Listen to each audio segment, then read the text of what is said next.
This is exactly right. Get into the Hyundai Getaway Sales Event and get away with a deal so right, it almost feels wrong. Right now, you can get great deals on Hyundai's most popular models, including the adventure-ready SUVs like the Hyundai Santa Fe or Santa Fe Hybrid and the Tucson or Tucson Hybrid. Plus, there's the bold and stylish Elantra loaded with the latest tech. Or go all-electric with the Ioniq 5 or the Ioniq 9. So get down to your local Hyundai dealer and get away with a deal you'll love during the Hyundai Getaway Sales Event. Visit HyundaiUSA.com for details. Goodbye. Summer is for adventures, road trips, and adding a whole lot of miles to your car. That's why it's worth stopping at Valvoline Instant Oil Change first. Their trained techs help you get road trip ready with an oil change and an 18-point maintenance check included with every oil change, checking your tire pressure, wipers, lights, and more. Valvoline Instant Oil Change techs complete over 270 hours of training, so your car's in capable hands. Best part? You can stay in your car and you're in and out in about 15 minutes. Valvoline Instant Oil Change. Change wisely. Goodbye. This episode is supported by FX's The Shards, a seductive drama from executive producer Ryan Murphy. Set in 1980s Los Angeles, the series follows a group of glamorous, deeply entangled high school seniors drawn into a life of wealth, beauty, parties, and excess. At its center is Brett, whose reality begins to unravel when the arrival of a new student coincides with a series of mysterious murders. FX's The Shards, now streaming on Hulu. Goodbye.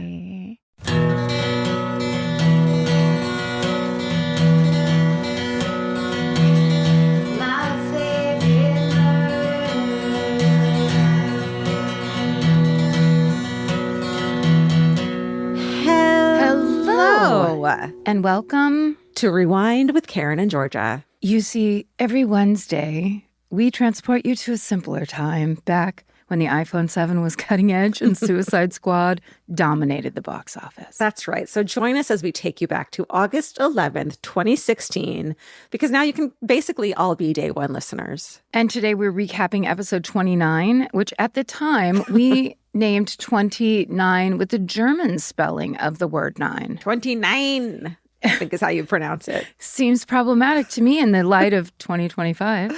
In the light of everything is problematic. Yeah, that's very true. So let's listen to the intro to episode 29. Welcome to My Favorite Murder. That's Karen Kilgariff. That is Georgia Hardstark. You know, no one can tell our voices apart still. I know, it's pretty weird. Someone sent us I love when the hometown murders are people sending in like, I know secret information about the case you already covered. Yes. Because I know people from the whatever the fuck. We love that. And someone was like, last week sent us one and was like, Karen, I'm sorry to disappoint you, but it was my case. Yeah. And I was like, I'm sorry. No, we're sorry to disappoint you. Yeah.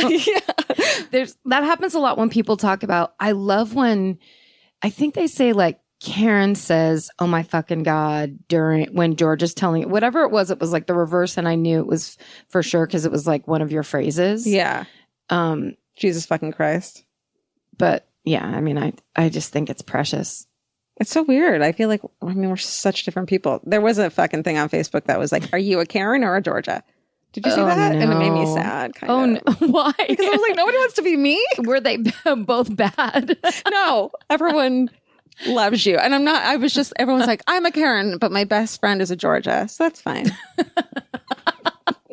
I'm a Karen. How do we, and then people were like, it's funny how people will explain to other people how you can tell the difference between us. And it's that you sing everything. Yes. That's me. And I also have a scratchy voice because sometimes late at night I smoke cigarettes. You do not. Yeah, I do. Do you, Karen? Yeah, sometimes. And you can tell how many I've been smoking because like right now I've been smoking too I don't know why I'm scandalized by this. Are Maybe you it's really? Because you never told me and I feel like I thought I knew you. No, I don't. It's also because it's such a special thing that you do alone. And I think it's wonderful that you have that time to yourself. Well, sometimes at my house, like I'm home at the end of the night. And you have a great backyard. What else are you going to use it for? I go sit in that backyard. Sometimes I just stick my feet right in that pool. Karen, you're living the life I want to live. It's pretty. I don't mind it. But it's also like I'm tired and I don't get to drink anymore. And I don't get to do anything anymore. Dude. So I'll just smoke a little kind of hand-rolled Ballyshags Sarah. Do you hand the roll them yourself? Yeah. Karen, this is why everyone wanted to be you. Because I'm so fucking European. They were saying like, Karen's a badass, and I want to be. I think it's because I'm scared of everything and talk about therapy. That's all it is you are honest about your anxieties, and I'm always like, just try to kill me, which is the most insane thing. Every once in a while, it'll hit me where I'm like, oh, I've actually said that out loud. Permanently, these recordings are permanent. There's nothing we can do about it. And I've actually been like, I don't care. When the end days come, totally there's going to be no record of this, so it doesn't matter. When what happens? The end days come. Oh, yeah. This is all going to be wiped off. But the grid's going to go down, and then it won't matter what's recorded because we won't be able to access it. Delta is the first airplane line that'll go down. No, it just went down like yesterday. Delta what? They had like a blackout. Really? At their main hub, and everything was grounded, and it's like across the country. Yeah, they're like, there was just a glitch, and you're like, bullshit. Whenever I hear those things, and it was like, there was just a glitch. No way. Don't even. No. That was the lizard men that are underneath the Denver airport. Yes, they are. They're down there, and they're fucking with the mainframe. Man. Don't even. How much did you love, as soon as I heard this on Stranger Things, that they had a fucking MK Ultra line? Like, wait, really? Storyline. Did you watch it all? No, I think I have like 2 left or 3 left. Have you been to the possible 11's mom's house yet? No. Yes. They mention MK Ultra in that. That's why she's like that? Yeah, because she was one of the people they were experimenting on. Has anyone listened to this? I don't want to spoil anything. Yeah. Spoilers. Okay, I missed that detail. I just thought they say MK Ultra in it. Holy shit. Yeah. Oh, that makes me like it 1,000 times more. Yeah. Okay, I have to go back and get through. I have to be honest. When I binge watch shows, especially on Netflix, and you just can hit enter on the blue box and you just keep going. There'll be times where I'll just fall asleep and I don't even know which one I'm on. I just wake up and keep watching whatever's on. I have the kind of insomnia that you can't fall asleep in front of television. I've never fallen asleep in front of maybe wrestling. That's Vince's fault. Wow, we couldn't be more different. No. That's how I fall asleep every night. It's very bad for you to sleep in front of the TV. Well, now I wonder how bad it is. I can't fall asleep now without listening to the Sleep With Me podcast. Oh, that's like good. I can't. You're his slave. I'm his slave. Oh, it's the best. So I wonder if someday they're going to be like, it's worse than falling asleep to TV because he's infiltrating my dreams. That's right. Well, if he is from MK Ultra, you're screwed.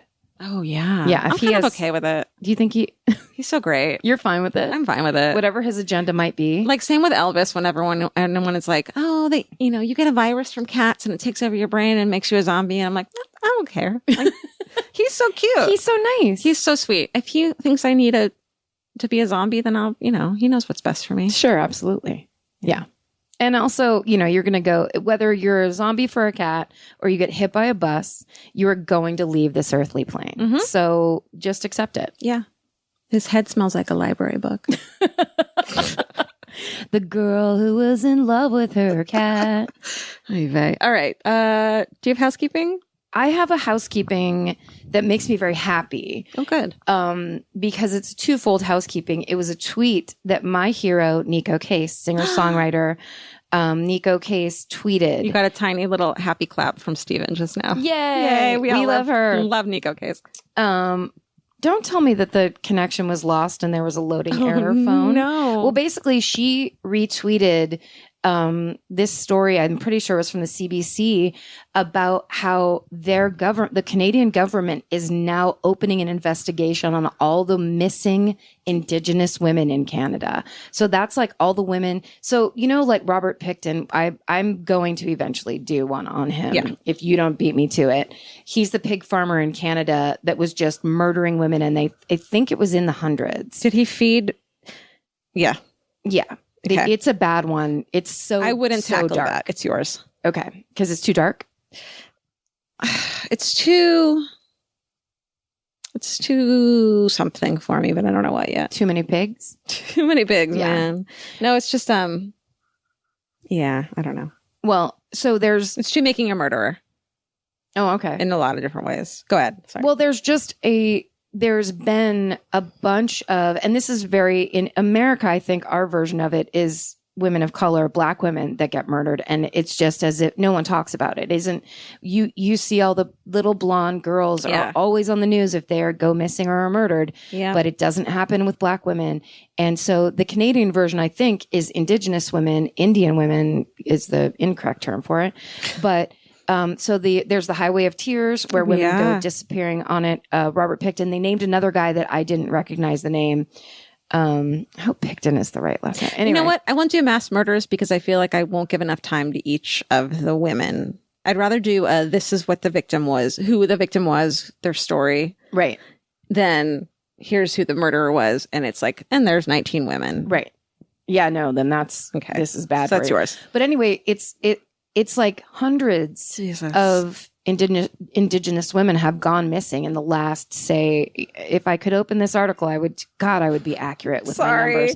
But no, that's okay. You want to pause? I can give you my Wi-Fi connection. I know every time you get upset that let's pause it. No, okay. It's fine. Because the general idea is just what Nico Case was trying to get the word out about. And I retweeted it on our Twitter feed as well, is just the government is trying to do something about it. They're trying to find the women. They're trying to investigate the murders. They're trying to actually put a focus and say, these women are important, just as important as anybody else. And we're going to do something about this, which is humongous that a country like on the whole would just admit that they haven't up until this point. And now they're going to. That's incredible. It's really great. That's amazing. It's very hopeful to me about like this. It feels like a new era in crime. Thank you. The name of the article is just how an unflinching gaze on missing and murdered Indigenous women might move Canada forward. Incredible. Very cool. And I was right. It's the ABC News. I'll take it. If it's even that small, I will take an accuracy moment. I will not take it away from you. Thank you. I appreciate it. That's really the whole story. I'm still trying to think of a way that we can donate part of the proceeds or like help some way with the untested rape kit situation. Mm-hmm. Mariska Hargitay. Thank you. Mm-hmm. I want to give her all my money and like do it. Help her. Georgia was in a Manic episode and Karen she gave a multi-millionaire all her money and Karen totally was like, do it. So Georgia's suing Karen. I think that's it all ends in a lawsuit between you and I. Oh, I didn't see that coming. Because of my undiagnosed manic no, I don't have that. We call it the big giveaway. Georgia really just no. I think that's a really good idea. I would love the proceeds of something that we earn money for because this podcast goes to those untested. Well, we have live shows. Like you guys were in the fucking process of like having live shows be a part of our lives. Yeah, and a part of your lives, Texas. Yeah, we're going to invite people. Texas, what? We got some numbers back. That was a brag, but we got some numbers back. And hey, Texas. Turns out you like us. I was so surprised by that. We both started laughing so hard, but it makes sense. Yeah. That's Texas. Texas has some good murders. Texas knows what they're talking about in terms of murder. Can I just say that once we got all this like information about our numbers and then we were driving home and we almost had to pull over to start crying with how happy we both were, but how well this is, what a great.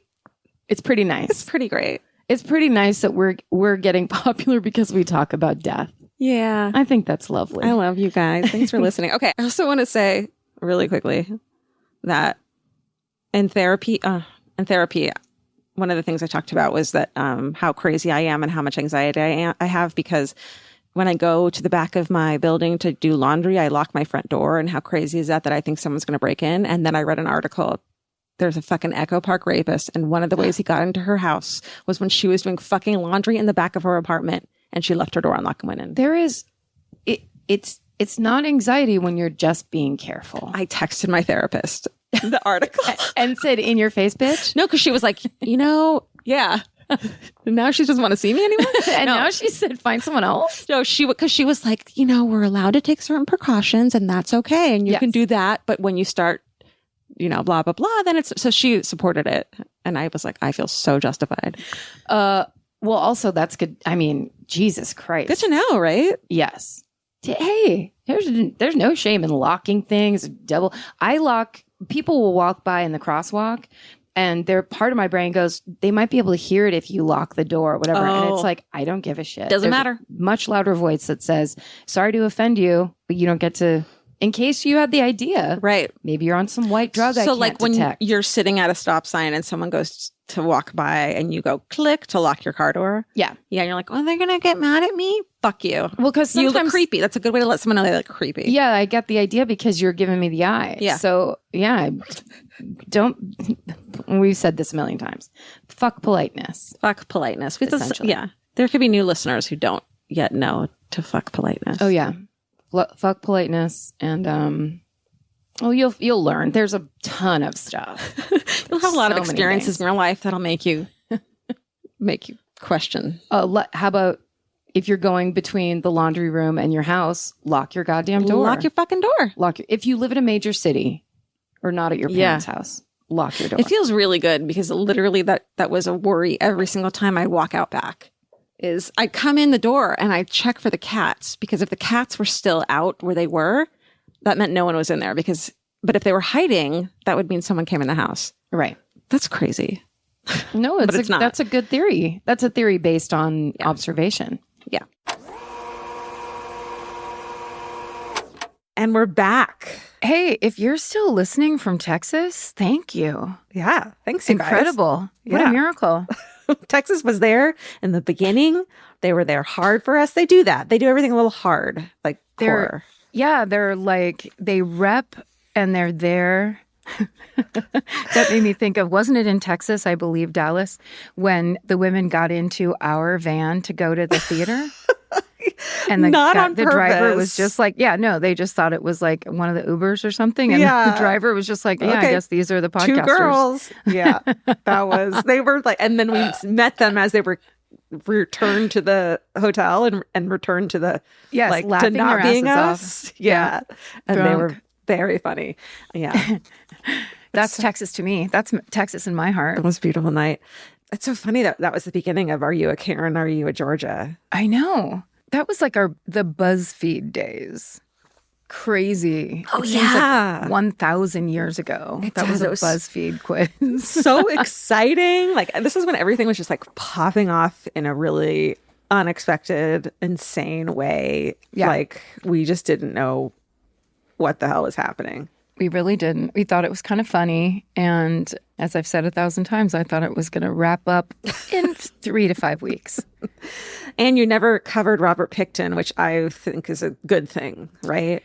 I do too. I was remember that show we did the first time we did a show in Vancouver? I was going to cover him at that Vancouver show. Yeah. Remember we were in that high-rise hotel that was like, we were on the 18th floor or something. We had these amazing views. Wasn't I sick? And so I was an hour late because I was napping and just like didn't put the time correct because I was because I was like literally had a cold on stage. Yeah. Yes. There was also one in Vancouver where I went downstairs and couldn't find where Vince was meeting us. So you were on one side of the hotel and I was on the other and I could not figure out where you were. Yeah. Do you remember that one where it's like everything was like this weird delay? Everything. Or just kind of like, what's going on? That's what touring is. It's just a delay to get to a place to wait. Yeah. And to do homework. Right. And not look at anything about the city. And then have 3,000 people cheer for you. So. Yeah. Did you see this update that Robert Pickton was murdered in prison this past June? Right. Yeah. Wow. I mean, not a surprise. He's one of the worst serial killers of all time. He is one of the worst predators of women and marginalized women. And like that story and all of that corruption around that story is so fucking dark that when I went to do it in Vancouver, like, oh, this is your guy's hometown. It's like, there's nobody wants to recount basically this kind of like internal corruption that allows women with no voice to just be brutalized over and over and over. No. There's a few of these murders that I feel like we'll never do, and we've talked about it. This is one of them. The Toy Box Killer, the Speed Freak Killers, and then Charles Ng, I feel like we'll never do. Just because, like, you read it, and it's just an empty pit of fucking horribleness. I think too, it's like that's how you kind of learn the shape of when you're doing a podcast. It's like we very early on understood that we were going to do this podcast our way. Mm-hmm. You know, for example, talking for 45 minutes at the beginning about everything but true crime, et cetera, et cetera. Right. But like just because to follow the pattern of standardized true crime is a very difficult. Those shows that do it that are actually journalist-led and thoroughly researched and are invaluable. Have compassion, yeah. Yes. But it's like just to retell these stories it's just the darkness is tough. Yeah. You need something more than that, for sure. Especially in a quarantine, for example. Right. Which we were in for quite a while, if I remember correctly. Yeah, we were in for quite a while. Real quick, before we get into your story, we did mention Marissa Hargitay's nonprofit. It's still going on. It's called the Joyful Heart Foundation. And since 2004, Joyful Heart has been a leading national organization with a mission to transform society's response to sexual assault, domestic violence, and child abuse, support survivors' healing, and end this violence forever. Yes, you can donate or learn more about the Joyful Heart Foundation by going to joyfulheartfoundation.org. I mean, I think Mariska Hargitay is a legend now for having played Olivia Benson on SVU for years and years, and then basically turning all of that work into this activism that's really been very effective. And it's just the coolest. She's the coolest. Yeah. And hey, while we're here, let's donate 10 grand to the Joyful Heart Foundation. Love it. Great idea. Cool. How do you get these ideas? They just come into my mind. I don't even know how. Speaking of ideas coming from nowhere, let's listen to your epic story. This is like a classic. Karen telling the story of John List.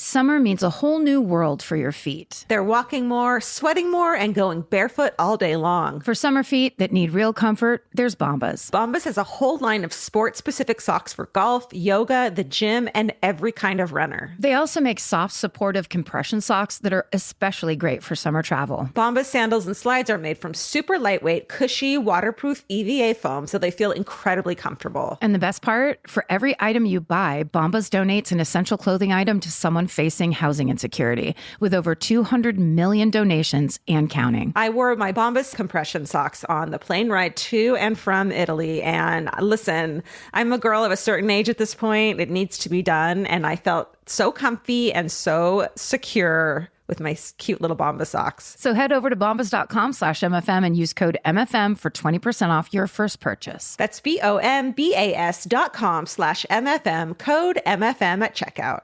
Goodbye.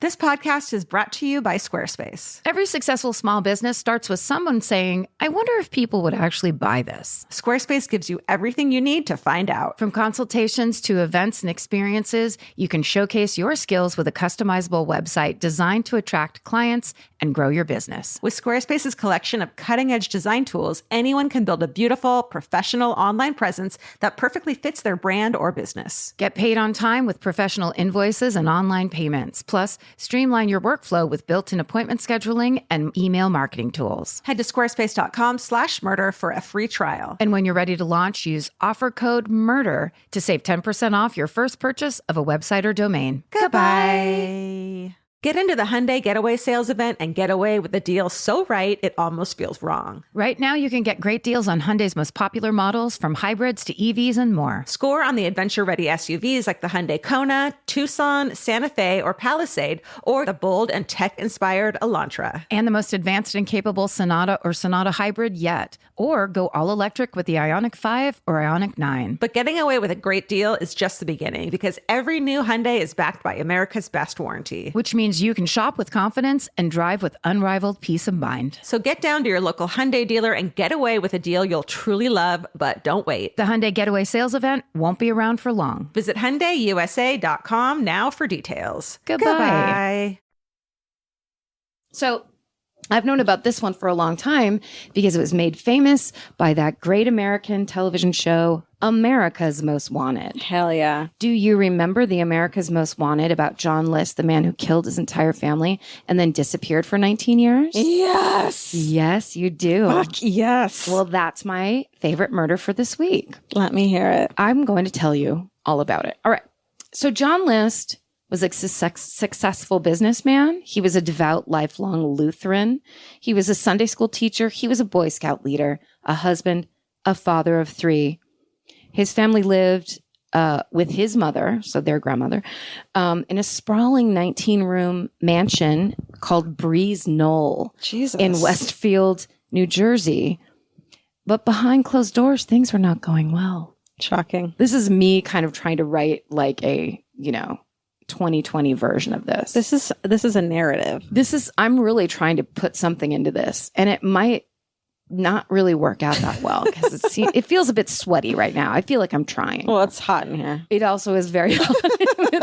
It's summer in Los Angeles. Yay.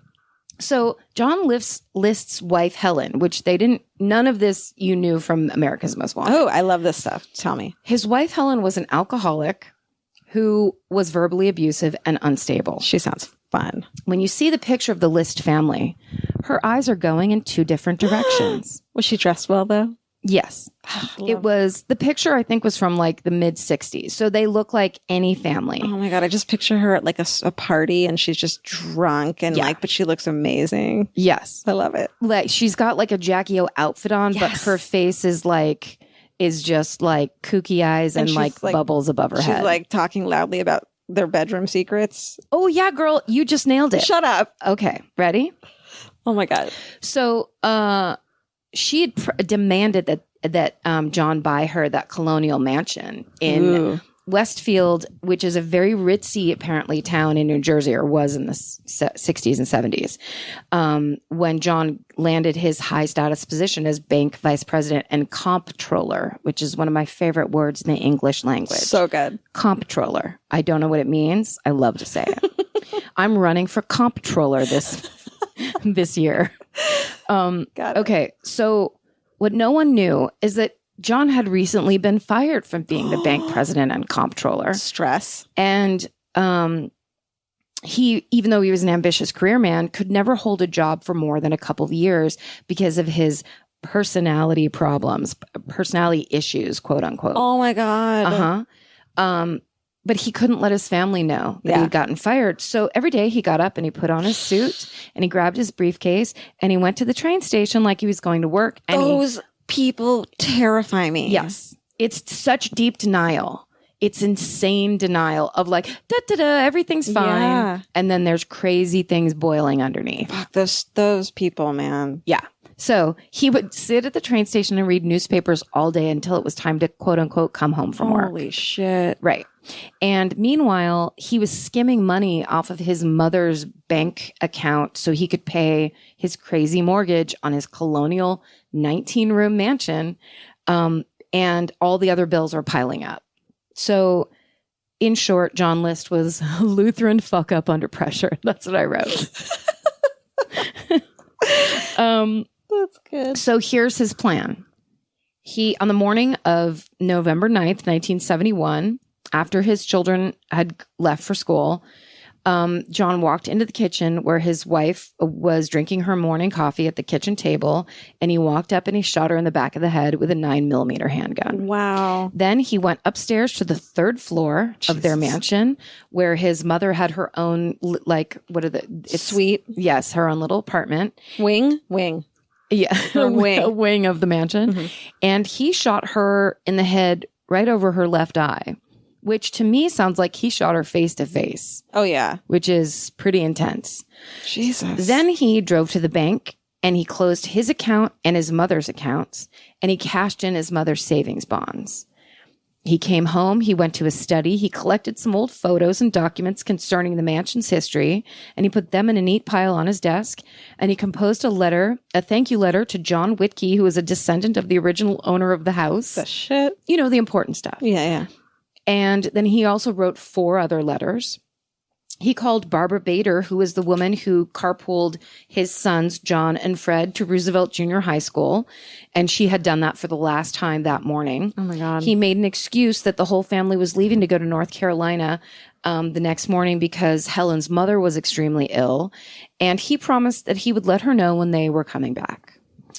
Then he canceled the newspaper, milk delivery, and he asked the post office to hold the mail until further notice. Jeez. Was there going to be further notice? Absolutely not. No. So now it was lunchtime. So he made himself a lunch. No. Sat down at the table where he had just shot his wife and then cleaned up the blood off the table. Bologna or cold meatloaf?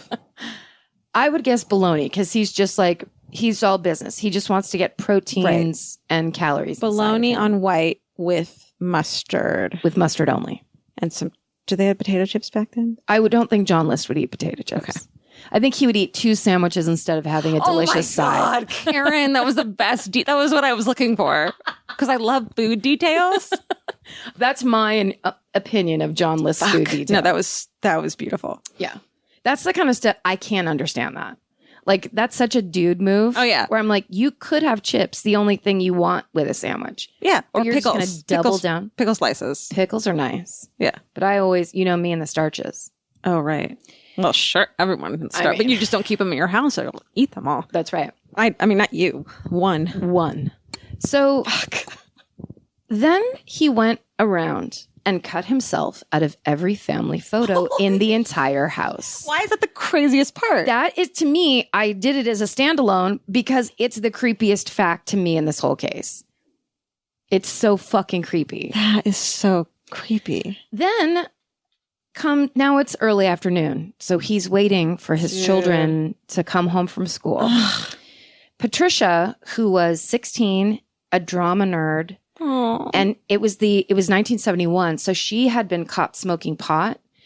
Oh, she was the coolest. She was cool, and she came home. He shot her in the back of the head. Honey. Then his son Frederick, the youngest, who was 13, came home. He shot him in the back of the head. Babe, so they didn't even know that their father. No, and he actually in the court later revealed that he did it, his wife and his kids, back of the head, so that they didn't know what happened. But mom is a different story. His mother was a different story, which is very telling to me. Let's get to, tell me more. But then also John Jr. is a different story, the 15-year-old who was named after him and supposedly his favorite. There was like a couple different versions of this. Some said he just came straight home from school, but the one I like the best, which is the one I will tell, is that he had a soccer game that day. So John List drove to the school, watched his son's soccer game, drove him home, tried to shoot him, but he maybe saw the gun and freaked out.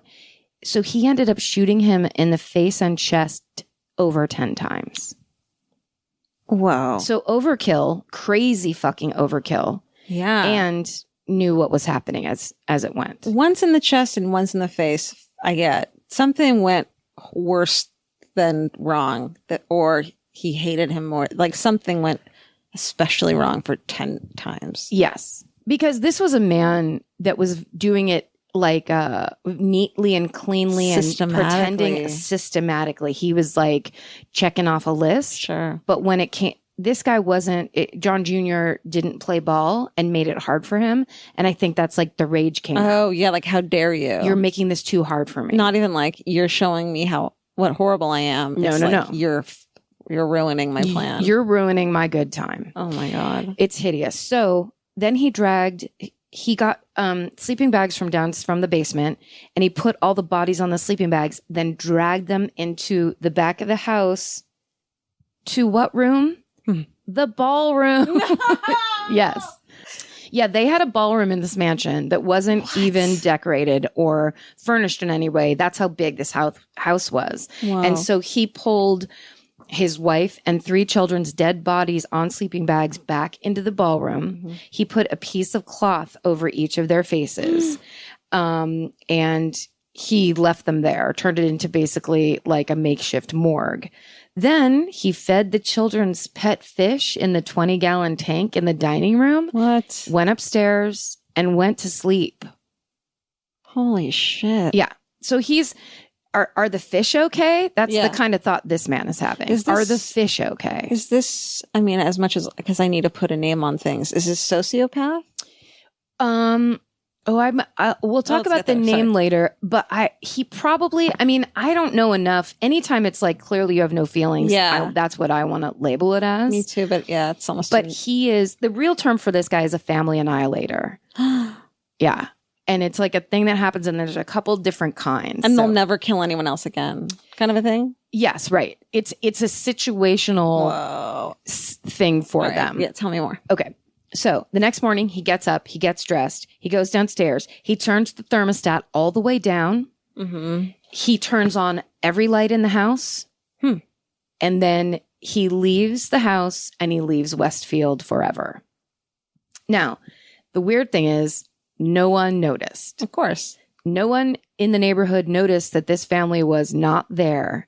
And that's because this family did not socialize, which is kind of common if you have a crazy drunk mom. Like, they stayed in, they didn't talk to anybody. The neighbors knew John List as the guy who mowed his lawn in a suit and tie. Jesus. I think the most suspicious part would be that all the lights are on. That's right. You know what I mean? Yeah. Like, nobody, especially in a 19-room mansion. Yeah. You're like, sorry, nobody's in the greenhouse. Nobody's in the brightest house on the block. They're not having a party. So because of all this careful planning, and because they were basically antisocial and reclusive, it took a full month for anybody to actually discover these bodies. A month? A full month. So the neighbors noticed that these lights were on day and night, and that they were always on, and that they started burning out. And that's when they started getting suspicious. Oh, that's creepy. Can you imagine seeing like one room is out and then the next room is out? Yeah, and never comes back on. So and no one's coming in or out of the house. Yeah. So something super creepy is happening up there. But also you don't want to think about it, because what could it be that would be that weird? Yeah. But who does? This is the most cinematic, I think, of all the stories, because Patty's drama teacher is the one who's like, I don't like the smell of this. Oh my God. His name was Edwin Iliano.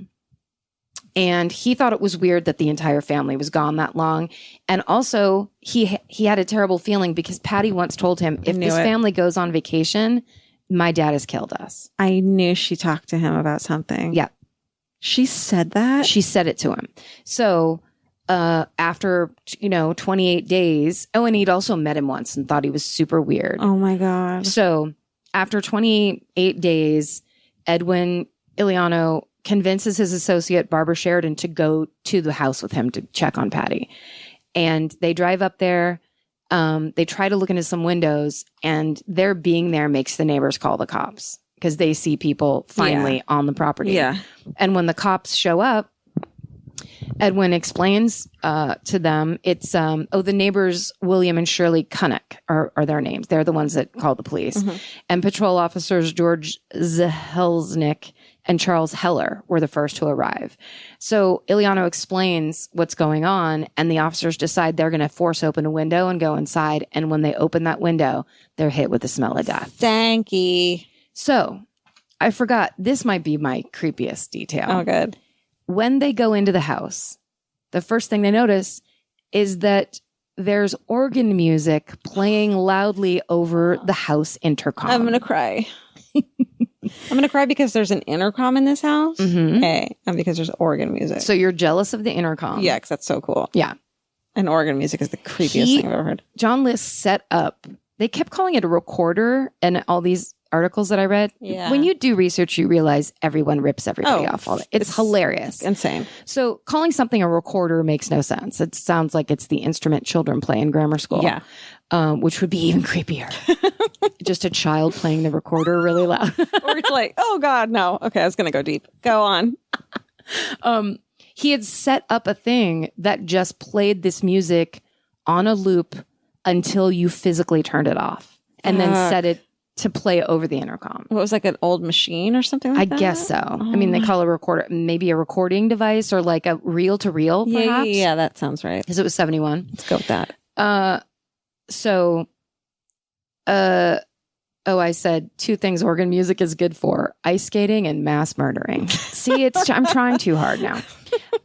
Need to keep it conversational. So upstairs in the study, they find a 5-page letter that List had written to his pastor, Eugene Renwinkle. Sorry. I don't know. It's like bad writing. Like, what should we name the old pastor at the Lutheran church?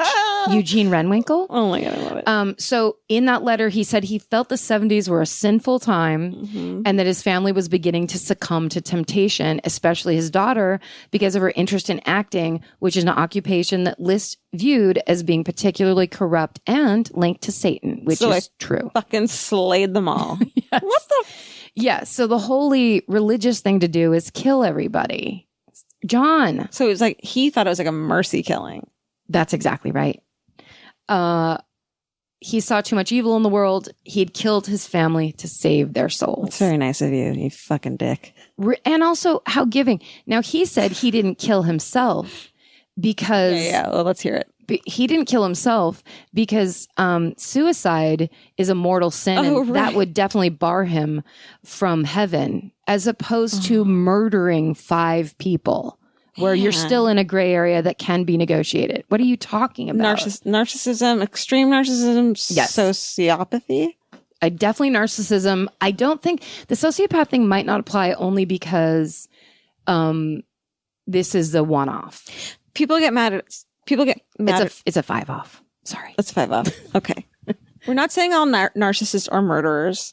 Right. But however, this is an extreme case of narcissism. Yeah, it's a element in this personality disorder. Yeah. I'm a narcissist. I've never killed anybody except for in comedy. Boo. Okay. Later, a reporter who covered the trial described hearing this letter when it was read aloud in court, and he said, quote, "I'll never forget the audible sigh of shock from the jury and spectators when the last line of List's letter was read. P.S. Mother is in the hallway in the attic 3rd floor. She was too heavy to move." Oh my God. Dang. That's your mom. Yeah. It's like a moving box that you just like couldn't. Yeah. Someone take care of that upstairs. Like, it's your mother. Do you think you might have had a slight problem with her? Yeah. Okay. So a nationwide manhunt is launched, but he's got a month lead time. Totally. He's way ahead. Police investigated hundreds of leads without success.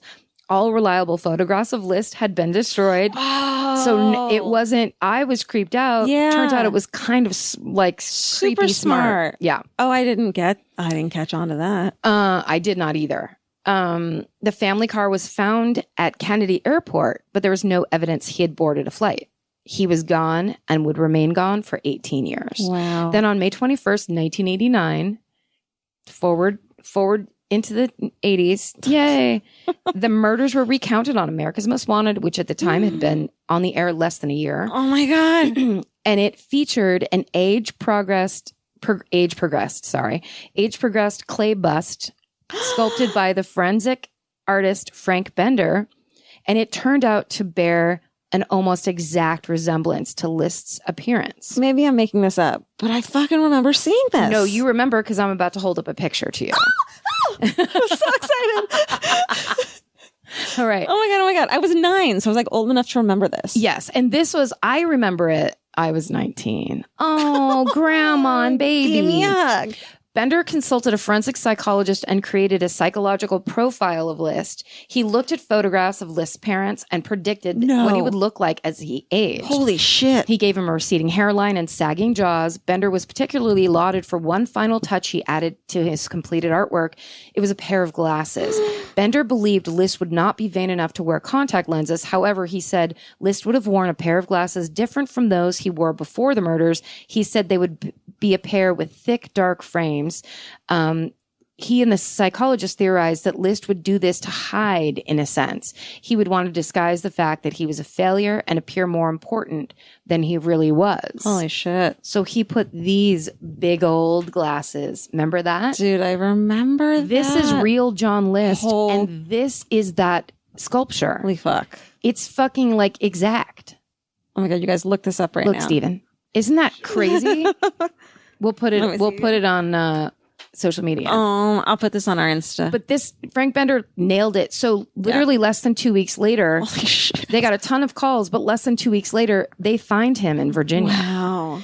And the hilarious part is in the court, John List reveals he was watching the show that night with his new wife.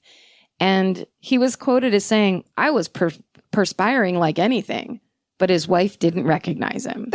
No way. She Yes. had a veil of I can't over her fucking eyes. And I bet a little Vin Rosé. A little rosé, a little bottle of rosé. She had all kinds of different veils. Yeah. A veil, yeah. Okay, so they go to trial. He explained that he had lost his job. He explained he was dealing with his wife's alcoholism and, trial reveal, her untreated tertiary syphilis that she had contracted from her first husband, an Army lieutenant who was killed in combat in Korea, and concealed for 18 years. So his crazy wife that used to verbally abuse him and publicly, maybe I skipped that part, but it's in this part. He says in court that she used to publicly insult him about did I guess that completely yes, right? you absolutely really guessed it. didn't Out of know the that. blue. Yeah. Well, syphilis makes you go fucking bananas. List said by then the disease and her excessive alcohol consumption had, according to testimony, transformed her from an attractive young woman to an unkempt, paranoid recluse who frequently and often publicly disparaged List, comparing his sexual skills unfavorably to those of her first husband, the one who gave her syphilis. Syphilis. Jesus, that scared the shit out of me. So here's me playing the prosecuting attorney. Mr. List, can you explain how your wife often disparages your sexual skills in public if she's a recluse? Ooh. No more questions, Your Honor. And I turn around, Boom. slam my blazer down onto the chair. All right. So basically, John List makes all these excuses in court. He's like, I have PTSD from being in the Army. Mm-hmm. What else did he say? Smoker. Smoker. It was my wife. My kids were going crazy. I was abused as a child. Uh-huh. My father always told me that you had to provide for your family and that you had to do this and you had to do that. And I wasn't doing any of those things because I lost my job, blah, blah, blah. So a court-appointed psychiatrist testified List suffered from obsessive compulsive personality disorder. Yeah. And he only saw two solutions to a situation: accept welfare or kill his family and send them to heaven. And welfare was unacceptable because it would expose him and his family to ridicule and violate his authoritarian father's teachings, blah, blah, blah. So this is a common thing with family annihilators. They say that there are two types, and one is a livid coercive killer. Mm-hmm. And those are the ones that are usually abusive, and they kill the family when the family tries to run away from them. So it's years of abuse. The family tries to escape. And then it's like, we see those all the time. I'll teach you all. Yes. Yeah. But the other kind is the civil reputable killer. And they're motivated by a perverse form of altruism. So it's his way of rescuing the family from shame and hardship. Yeah. And in his obsessive compulsive narcissism, John List didn't choose to fix his own problems, but instead he fixated on the family problems and the problems of society. 81% of family annihilators kill themselves after killing their family. Huh. So that's when, in my opinion, John List's argument of this, I was doing the best for the family, breaks down, because he went on to live a happy life for 19 years in Colorado. And the part that I was skipping over is he basically told everybody what happened was the day after the murders, he took the train from New Jersey to Michigan, and then from Michigan to Colorado. He settled in Denver. He took an accounting job as Robert Peter Bob Clark. And that's subtle. Yeah. Kind of plain, but then also exciting. Yeah. Exciting Pick in a way. Pick one of those names. He was the controller at a paper box manufacturer outside Denver. They said controller. I want to say comptroller. You know what? It's our fucking story to tell. That's right. And then what did he do? He joined the Lutheran congregation, ran a carpool for shut-in church members, and met an Army PX clerk named Dolores Miller and married her in 1985. It's almost like he's trying to prove to himself that he's actually a good person. Yeah. It was just circumstantial. It was them. Yep. His wife, his alcoholic, syphilitic wife, his hippie daughter, his rebellious children, they ruined it for him. I feel like in the 50s, that might have worked better than in the 70s and 80s. That excuse, or like, especially the 80s, but like that came to an end, it seems like. Right. Because that was also like the oldest version of like, there's only a father that's the breadwinner. It's never the mother, and no one gets divorced. And this is the American dream. You have to have a house and 2 kids. Yeah. All that bullshit everyone got sold. Yeah. That everyone kind of had to swallow whole, basically. Yeah. Also, John List was abused as a child, which is a very common thing in family annihilators, because they feel powerless. They felt powerless as children. So when they have families, they're exerting power over the family to give them that power they never had. Now they're in charge. Exactly. And then when that doesn't work, they don't know how to deal with it. Oh man, when the 70s come and the daughter's like, I'm going to go crazy. Yeah, when there's a fucking cultural revolution throughout the country and your daughter's like, I think I might want to act. Yeah. Instead of being a devout Lutheran. Yeah. Yeah. So they're trying to create the life they never had that they fantasized of as abused children. Right. And then when that goes to shit, they're just like, well, we're starting over. Yeah. Essentially. Yeah. I guess this has a great twist ending. Oh, good. So that he was convicted of 5 counts of murder and the judge said, John Emil List is without remorse and without honor. After 18 years, 5 months, and 22 days, it's now time for the voices of Helen, Alma, Patrick, Patricia, Frederick, and John F. List to rise from the grave. That's beautiful. And he imposed a sentence of 5 terms of life imprisonment to be served consecutively. Good. It was the maximum penalty. And List died of pneumonia in prison on March 21st, 2008. Wow. And his body was not claimed because who's going to fucking claim it? He lived for a long time. He really did. The second wife didn't return the call when the morgue was like, oh, we have your... She's hello? Like, that ain't my... Hello. But eventually someone took him back and he was buried next to his mother in Michigan. Oh, she's like, fuck this guy. Yeah. Get out of here. He shot me in the fucking face and then wouldn't even carry me to the ballroom. But are you ready for this twist ending that I love? Oh, that's not it? Yeah. This is it. So somebody burnt down Breeze Knoll, the great mansion. No one's ever even looked into who might have done it. Was it a ghost? Just did it. Could have been a ghost. Could have been a ghost fire. There's a New Jersey ghost fire. But destroyed along with the home was the ballroom's stained glass skylight, which was a signed Tiffany original worth at least $100,000 at the time, which would have covered his expenses. It was right there the whole time in that room you didn't go in because you couldn't deal with it. Oh my God. That's going to be someone's new ringtone, by the way. That's John List, everybody. Oh, also, because he disappeared in 71 and DB Cooper, they thought he was DB Cooper for a while. Because he kind of looks like that sketch. Yeah, Mr. Vague. For and sure. DB Cooper stole $200,000, which was kind of around, they figured around how much John List owed. Are they sure it wasn't him? John List vehemently denied it from jail. That's how fucking boring this guy is. I'm not. No, I insist I'm not DB Cooper. I don't know. It could have been cool if you were. Yeah, but maybe he doesn't. I bet it was him. No, I don't think this guy would have jumped out of a plane. He was too scared to tell his wife he got fired. Okay. You know? Okay, maybe he thought, I don't know, do Lutherans like Jesus? Maybe he thought Jesus would help out? Yeah. Jesus did help out. He gave him a beautiful skylight, a Tiffany skylight. The Lord said it was right there all along. You know that whoever burnt that house down was fucking bum. They didn't know that too. Yeah. There was some real estate agent that ran up at the last. What are you doing? No. At least get the thing. You ghosts and your arson.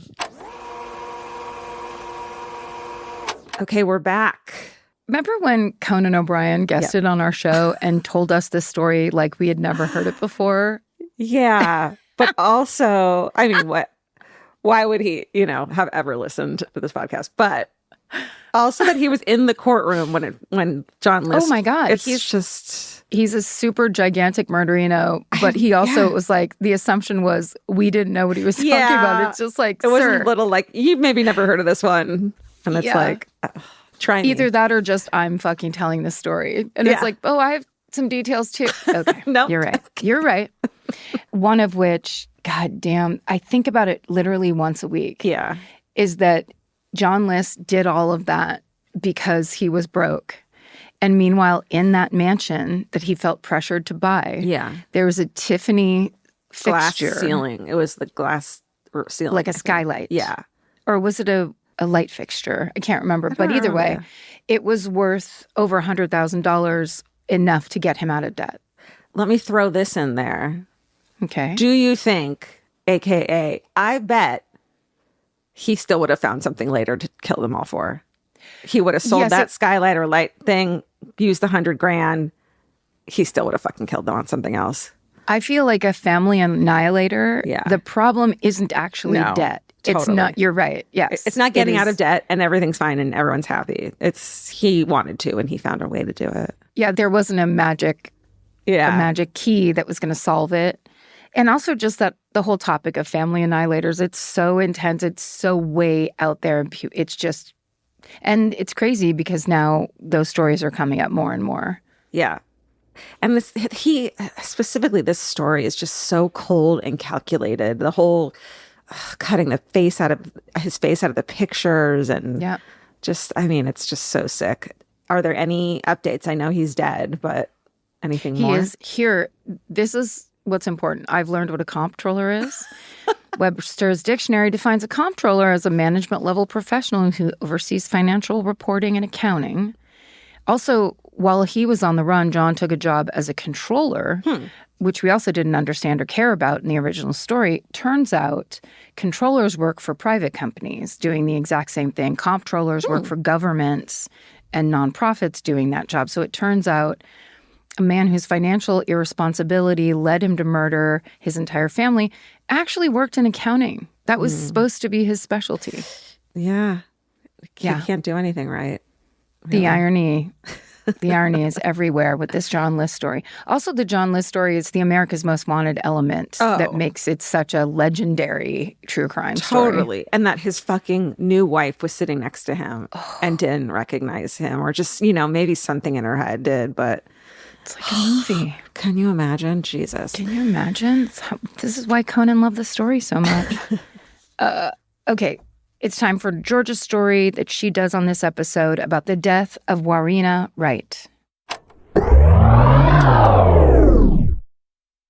Buying clothes is easy. That's why everyone's always doing it. But finding clothes you actually want to wear is the hard part. Get all your favorite elevated essentials at Quince. Quince specializes in effortless, high-quality essentials like ultra-soft organic cotton and premium Mongolian cashmere sweaters. They're beautifully tailored and built to last. And it's not just apparel. Quince also brings that same everyday elevation to everything they offer, from hotel-quality bedding and bath to kitchen staples, essentials, and thoughtfully designed furniture. They work directly with ethical factories, so you're paying for quality, not brand markup. It's so true that they have wonderful items that aren't just clothes. I have like 3 of their 100% mulberry silk pillowcases. I've bought throws from there. I've bought bedding from there. And it is just as great quality as their clothes and super affordable. Upgrade your everyday. Download the Quince app for app-exclusive offers or go to quince.com/MFM.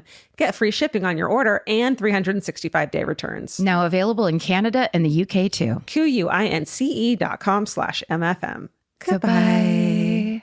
Get into the Hyundai Getaway Sales Event and get away with a deal so right it almost feels wrong. Right now, you can get great deals on Hyundai's most popular models, from hybrids to EVs and more. Score on the adventure-ready SUVs like the Hyundai Kona, Tucson, Santa Fe, or Palisade, or the bold and tech-inspired Elantra. And the most advanced and capable Sonata or Sonata Hybrid yet. Or go all-electric with the Ioniq 5 or Ioniq 9. But getting away with a great deal is just the beginning, because every new Hyundai is backed by America's best warranty. Which means you can shop with confidence and drive with unrivaled peace of mind. So get down to your local Hyundai dealer and get away with a deal you'll truly love, but don't wait. The Hyundai Getaway Sales Event won't be around for long. Visit HyundaiUSA.com now for details. Goodbye. Grocery shopping seems like it should take 20 minutes. And then 2 hours later, you're standing at the checkout with a frozen pizza and 6 different types of chips. Lucky for you, there's Hungry Root. Hungry Root is like having your own personal shopper and nutritionist all wrapped in one. They'll take care of the weekly grocery shopping and recommend groceries and meals tailored to you. Once you tell them about your goals and preferences, they fill your cart with personalized recommendations.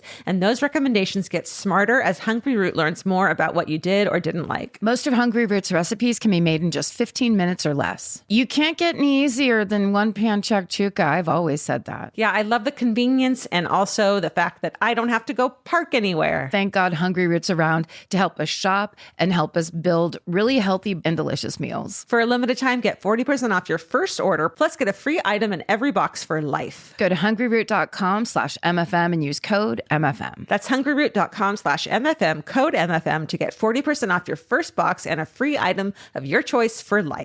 Goodbye. All right. What's yours? So I have one that I learned about recently because it happened recently, and we're gonna do a little play. Okay. This theme. What is this theme? Drama teachers. All right. You mean for this episode? Yeah. Yeah, the drama teachers episode. All right. So Warriena Wright, Warriena. Warriena Wright was 26, from New Zealand, and she went to Queensland, Australia on July 29th, 2014 to celebrate a friend's wedding. Checks into a motel on August 6th, and then on the following day is like, let's see who's on Tinder. Do you know this one? No. Okay. So she fucking Tinders. Beautiful girl. She looks like a little gothy, but not, she's hot. So she finds Gable Toastie's Tinder. He's this like hot ladies man. They meet up outside of a bar on the 6th. I just want to say, by the next morning, Warriena will be dead after falling from Gable's 14th floor balcony. That's how this goes. That's not good. Back to that night. By 9 p.m., they're in his apartment on the 14th floor. Okay. This beautiful building. So somehow, Gable, which is a great name, isn't it? It's his first name. A first name? I don't know. I kind of like it. For some reason, he starts recording what's going on inside with a voice recorder. Police somehow extracted it from like mobile phones that were found. Mm-hmm. I think it was he tried to delete it. It didn't happen. They were able to get it.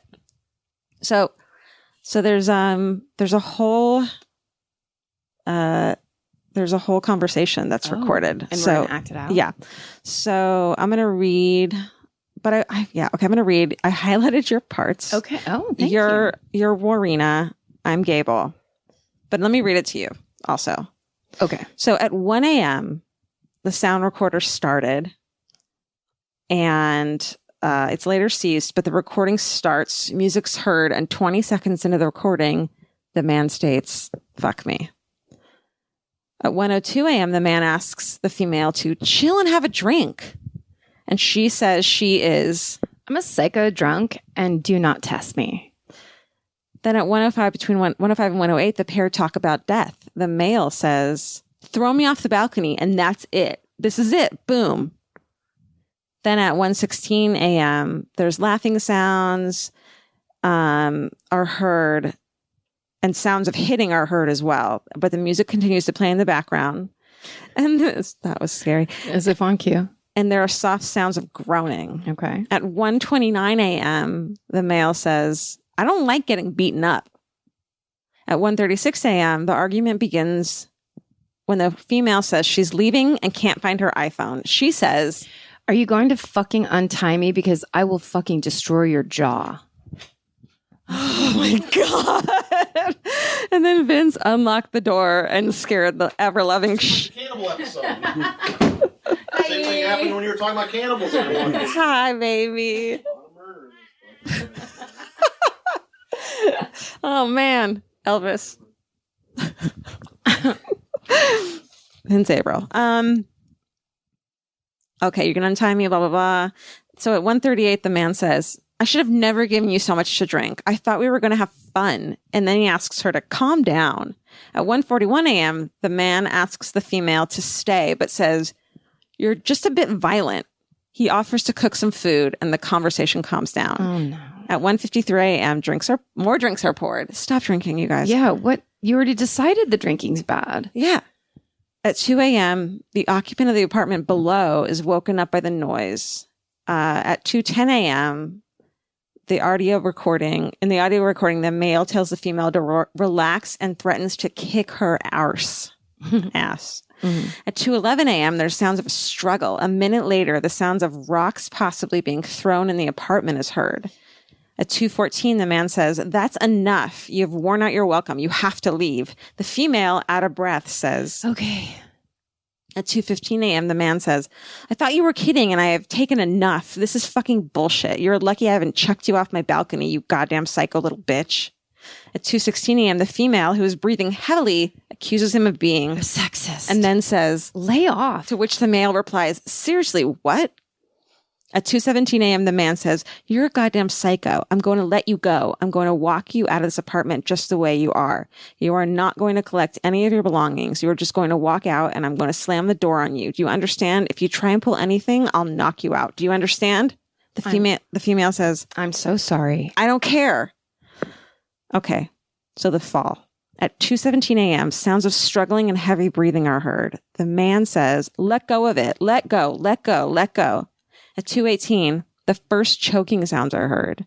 Breathing slows. Male, "Let it go." Sounds of a metallic object dropping is heard. At 2:20 a.m., a door unlocks and the female states, "No." The sound of a glass door possibly being hit.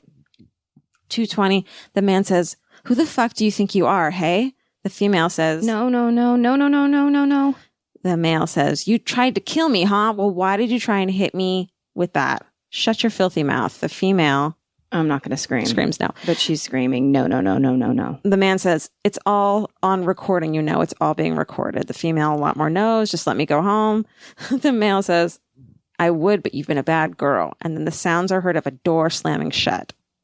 Police at this point allege that he left her out on the balcony, Miss Wright on the balcony.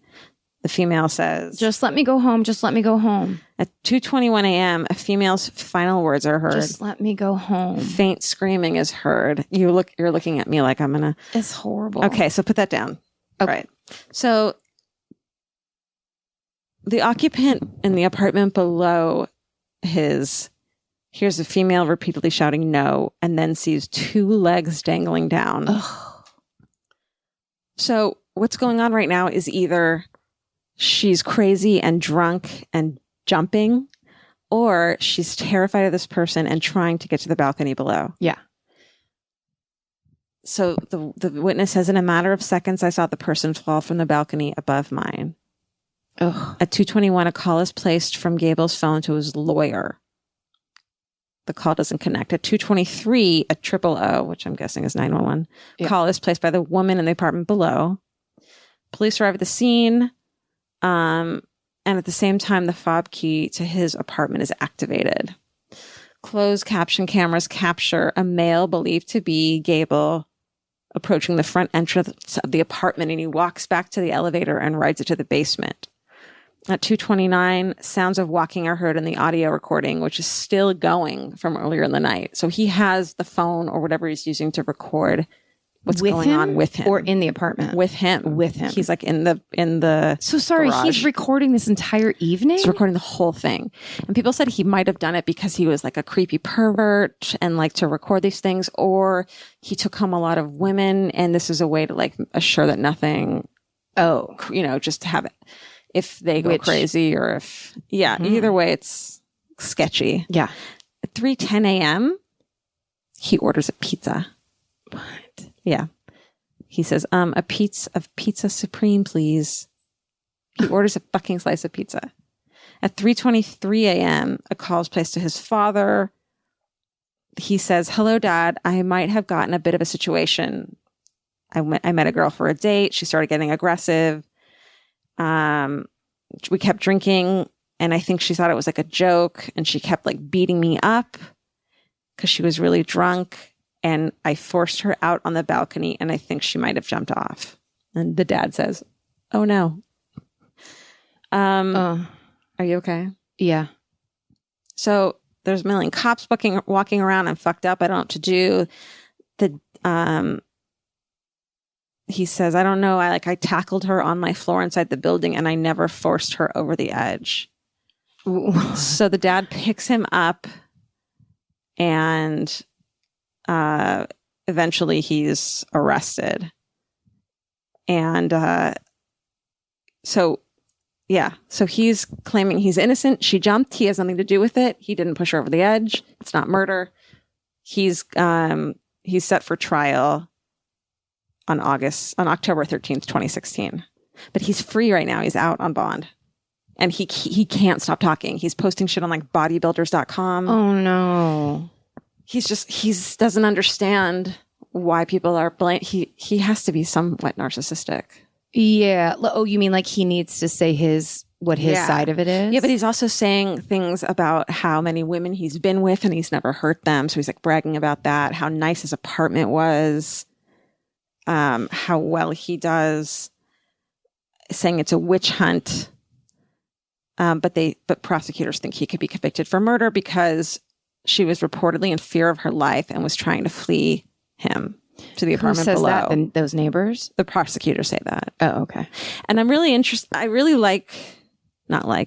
interested in murder by suicide. Mm-hmm. I think it's really interesting. Like there's that one case there was the road rage incident on a bridge in Detroit, and this man was coming at the woman who had rear-ended him, and she jumped off the bridge to get away from him. Yeah, that was actually a very famous, like one of the earliest Law and Orders.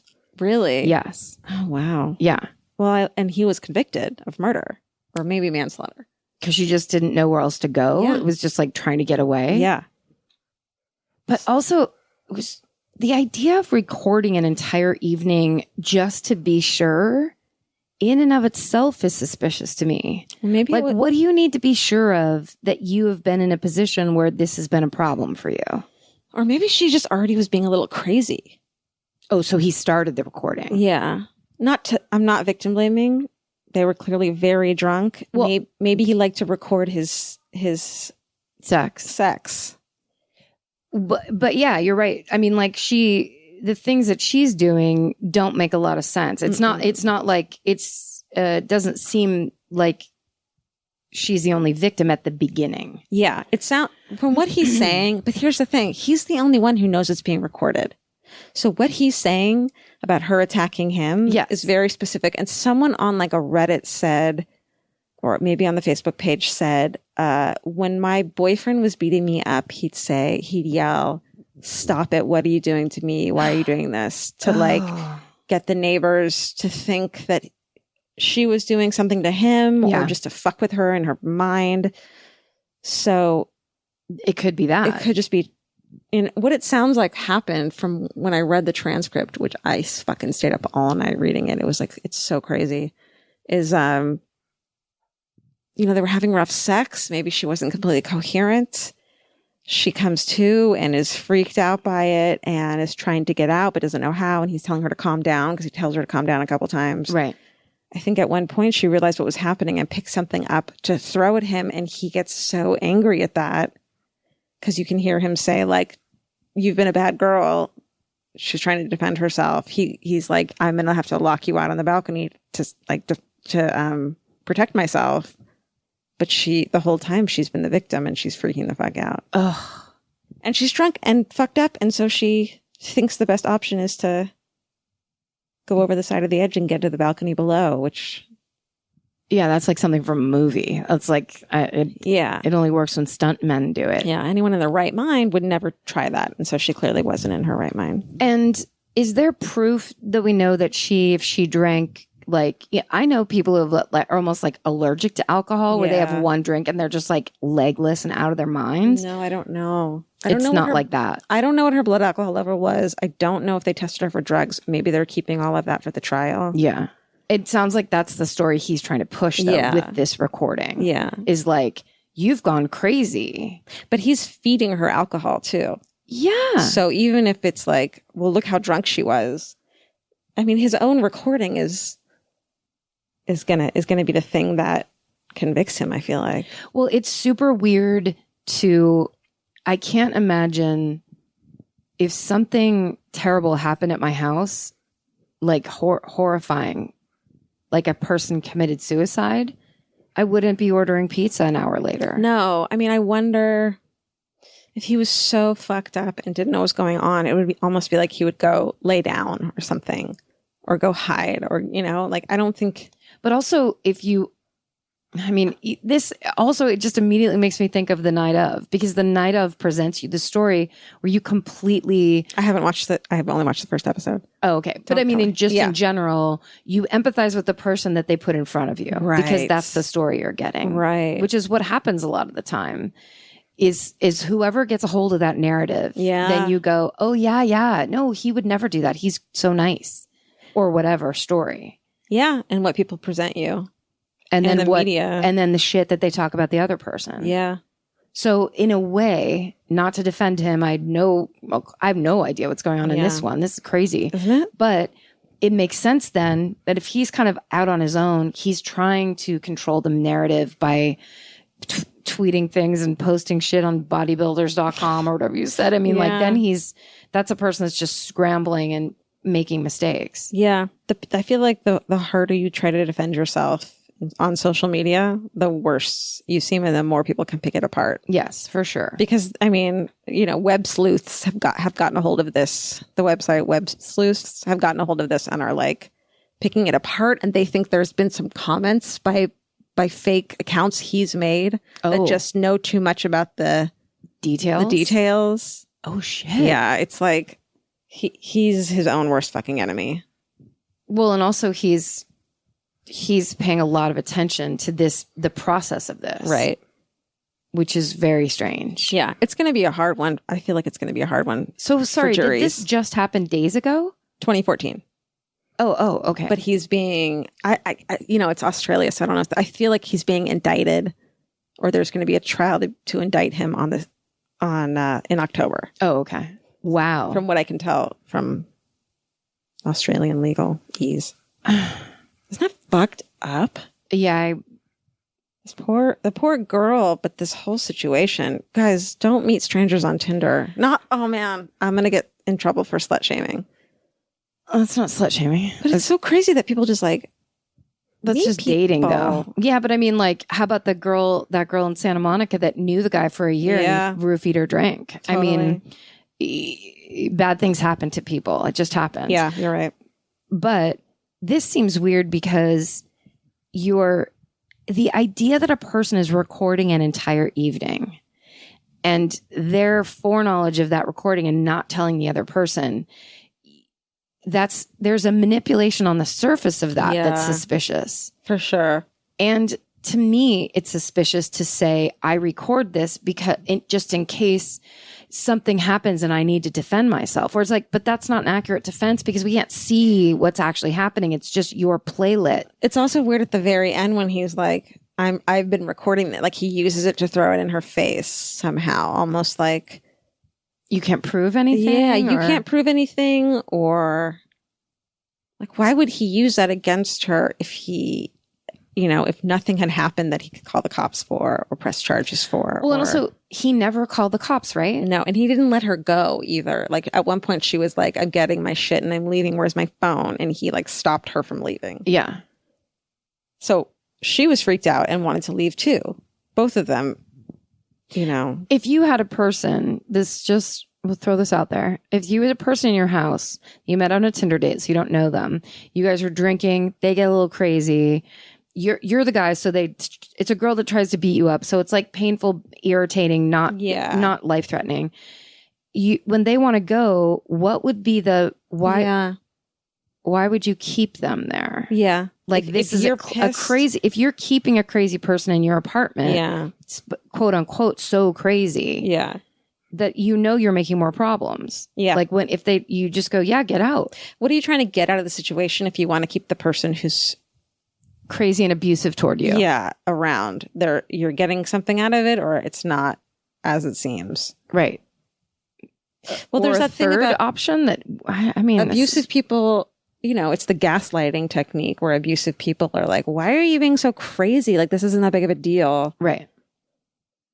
And the people who that works on, it works very well. Well, and also you would get violent if you were like, say, tied up against your will or woke up, whatever this scenario was, where you would try your best to like, what are the rocks that got thrown indoors? I don't know what what's the rocks are. I wonder if she was just almost incapacitated, almost incoherent. You know what I mean? Where it's like, you're not yet, you're just like, you're aware that you're in a situation that's not good. Because she's not forming complete sentences most of the time. Yeah. She's just saying she's little reacting. Things. Right. That's right. That's crazy. I know. And then you have to assume she was naked on the balcony too. Oh, really? I think so. She's definitely barefoot, but I'm not sure if she was naked. Oh, okay. I should have checked that out. I didn't think of that. Facts and things. Well, yeah. That's fucked up, right? Yeah. I've been thinking about that one for a long time. Are you okay? I mean, no. Those ones just make me keep on thinking about it. I know. The idea of recording an evening is super insane to me. Yeah. And also just like this weird day and age that we live in where like you could be recorded at any time. Yeah. Like right now. Oh, shit. Oh my God. Wait, what are these microphones doing in our faces? Okay, we're back. Whew. Yeah, this one is so rough. Are there any case updates on this? Yeah, I have a couple case updates. After a week-long trial in October of 2016, a Supreme Court jury in Brisbane acquitted Gable Totsi of both murder and manslaughter charges in the death of Warriena Wright. So I had done this story before it had even gone to trial, and he was acquitted. And since then, Totsi has been going by a different name, and his name has popped up in the news a few times since, usually tied to stories about his dating life or drinking habits, and just like fuel his notoriety. And there's just some, he gets into trouble. It seems like it's just, I want to know what really happened. I don't know if we ever will that night, And so it's hard to be like, he got acquitted. So you want to be like, you don't want to talk shit on this person because what if he's What if he's innocent? Yeah. What if this whole thing was this terrible happenstance that was, I mean, all of it is just so baffling. Yeah. And it's just like such a sad, tragic, unnecessary death of this young woman. And that's really what it comes down to. Yeah, that's right. That's right. So let's talk about the new title, because incredibly we titled this 29, German spelling of 9. But I bet I made that up. I don't remember, but I don't think that would be something you suggested. I really don't think I would have, but who's to say? I mean, it's who's to say. Literally. But also it's just kind of like, we're just trying to get this stuff done. I wonder how much longer it is until we stop fucking naming things after numbers. It's got to be pretty close. If 29 is all we got. Right. That we just were like, we need a different a gimmick here. Please. All right. So if we were naming the episode today based on things we said in the episode, we could call it happy clap, which I love because that's what Stephen does when Karen talks about Nico Case, which is the cutest. I see Stephen sitting cross-legged on the floor doing his happy clap. His quiet sound guy happy clap. Yeah. Also, all the cookies, which is what Georgia says Elvis is with Vince because Vince gives him all the cookies. Yeah, that's when we had to make Vince and the cats go in a different room, go in the one bedroom of my one bedroom apartment. We were recording and he like couldn't make a noise or come out or do anything. Yeah. He was like, and also we were out there for an hour and 45 minutes most of the time. Really were. And once in a while I'd scream, Vince, what was the name of that movie? Oh, that cute little Vince, apartment. And prayers up to Vince Averill once again. Yep. For being there from day one. Still doing it. still putting in his hours. He really is. Thank you guys for listening to this episode of Rewind and for sticking with us and still being here. Yes, we rewind every Wednesday, so come back and we'll be doing episode 30 next week. That's right. And until then, stay sexy. And don't get murdered. Goodbye. Elvis, do you want a cookie?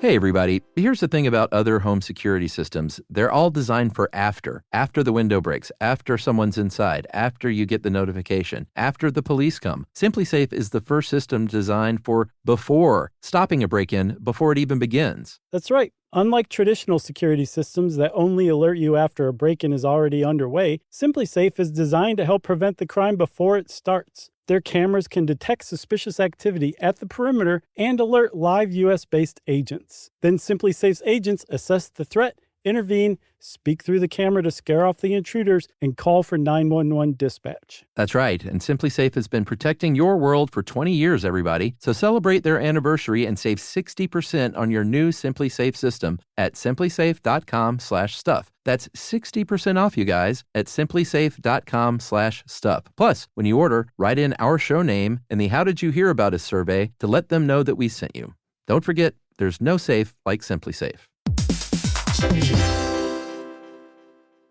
Capture your favorite summer feeling with Pandora Jewelry. Discover a collection inspired by the sunshine, freedom, and moments that make the season unforgettable. From sun-kissed metals to personalized pieces ready to be engraved with your summer mantra. Each design moves with you from beach days to golden nights and every memory in between. Shop Pandora Jewelry's new summer collection in-store or online at pandora.net and let your summer unfold. Goodbye. Vacation planning should feel like a breeze, not a deep dive into countless travel sites searching for the best deal. With Cheap Caribbean's Budget Beach Finder, you can search every destination and every date all in one search. You'll save time and money with the Budget Beach Finder. Say goodbye to endless scrolling and tab hopping and hello to Budget Beach Bliss at your fingertips. Go to cheapcaribbean.com to try out the Budget Beach Finder and see just how stress-free vacation planning should be. Goodbye.